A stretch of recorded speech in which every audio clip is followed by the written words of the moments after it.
Welcome, reader, listener, traveler.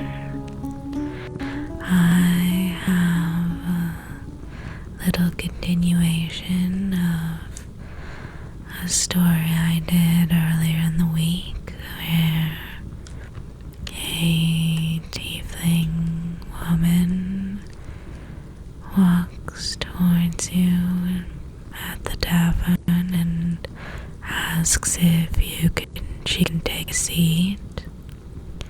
So we're gonna continue that today. As you can tell, I'm very cozy. I recommend you get cozy as well.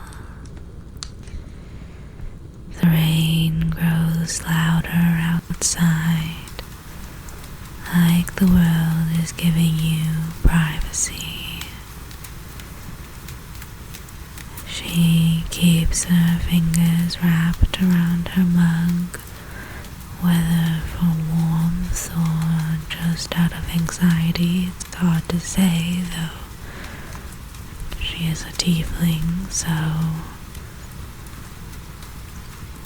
she glances at you again just for a moment, then quickly back to the steam rising from her drink. For a while, neither of you speak. The fire pops in the hearth. A log shifts. Someone laughs faintly across the room. Mugs clink. Her tail slowly relaxes again, uncurling from where it had tucked close. It taps the leg of her chair once, then stills. Finally, she clears her throat. "I'm Mira," she says. Quiet, polite, hopeful. When you return your name, she repeats it softly, as if she's trying to remember. Her smile returns, brighter this time. "It's nice to meet you," she says. "I don't usually talk to strangers." She pauses. She laughs quietly at herself, her shoulders shrugging. You can almost see her nerves trying to shake off. The barmaid passes closer by again, drops off a small plate of bread and cheese between you, courtesy of the house. Mira blinks at it like she was not expecting generosity. "Oh, that's nice." She pushes the plate closer to you first. "Please," she says. "Go ahead." After you take a piece, she takes one too. A small bite, careful, polite. The two of you eat together for a moment. Simple act grounds her a little, calming her hands. A few minutes pass. She looks like she's gathering the courage for a question before... "So, are you traveling?" When you tell her you are, her eyes widen with interest, curiosity. "You must have stories," she says. "I like stories."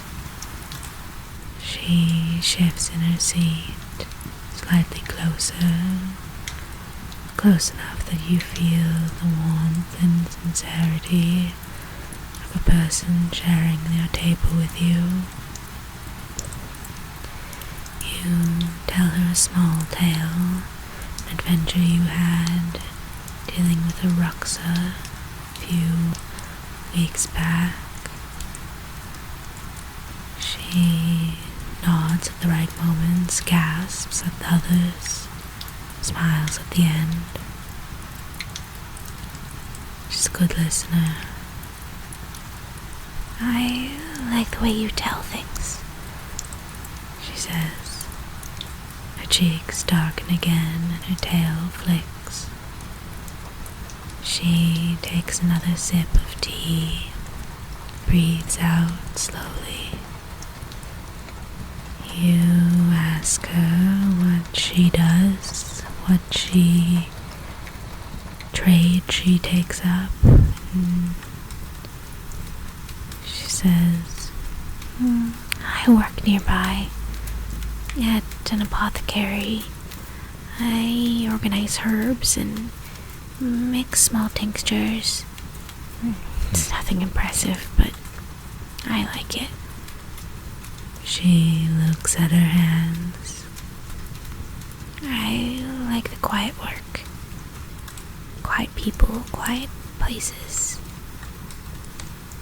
She looks up at you, soft gold eyes meeting yours, just a second longer than before, and she looks away again.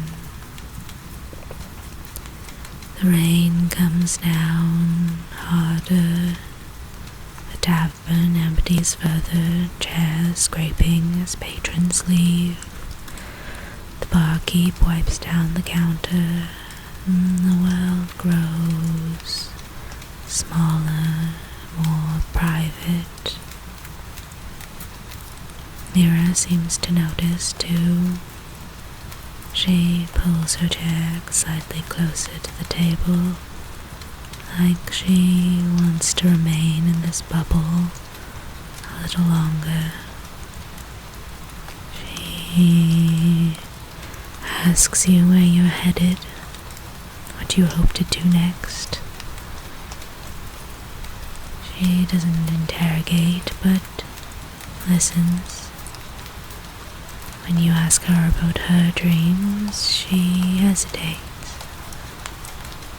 I want to open my own little shop someday, she says.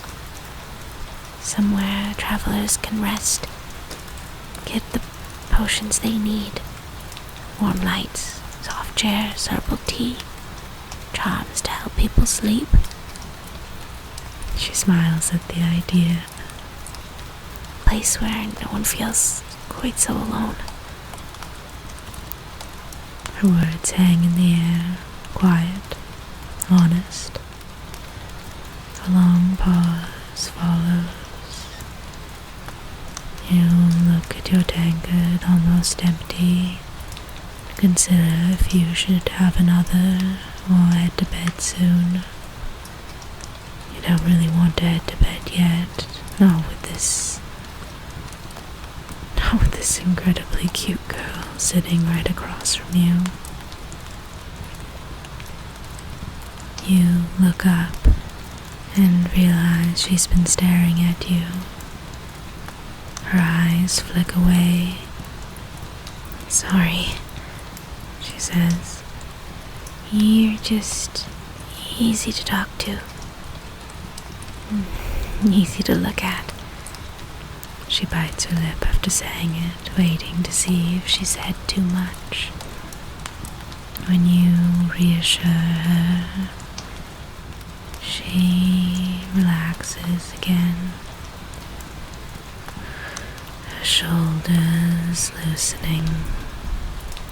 Eventually, she glances towards the door. I should probably head home soon, she says. Before the streets flood. Her voice sounds disappointed, even if she tries to hide it. She gathers her satchel, adjusts the strap. smooths her shirt down. Then she pauses. If you're still in town tomorrow, She says, maybe we could talk again. her voice can be barely heard above the rain.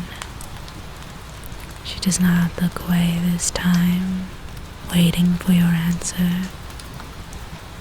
When you tell her yes, her smile blooms like the sun peeking through the clouds.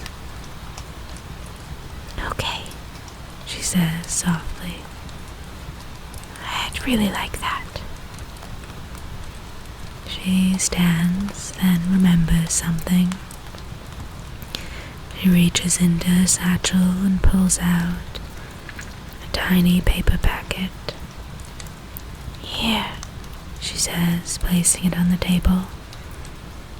it's I guess you'd call it a luck charm. I make them myself. She hesitates. Maybe it'll remind you of tonight? She immediately looks embarrassed again. If that's not too much. When you accept it, she looks genuinely happy. She walks to the door, then stops, turns back, raises a small hand in a shy wave. Good night. She says. Her tail curls and flicks without her realizing it, and then she steps out into the rain, closing the door softly behind her. The tavern grows quiet again, but the corner where you sat together still feels warm. On the table, the packet, a simple gift, a promise of another meeting. Outside, the rain continues, soft, steady, like a lullaby. You decide to have another drink before you go upstairs for the night in the room that you'll rent. Perhaps you'll see her there tomorrow. Perhaps you'll stick around for a few days. The fire crackles. Rain hums. A steady tap against the tavern roof. And that's where we'll leave our story off for tonight. Thank you for all the support, and I'll have another video out soon. See you next time.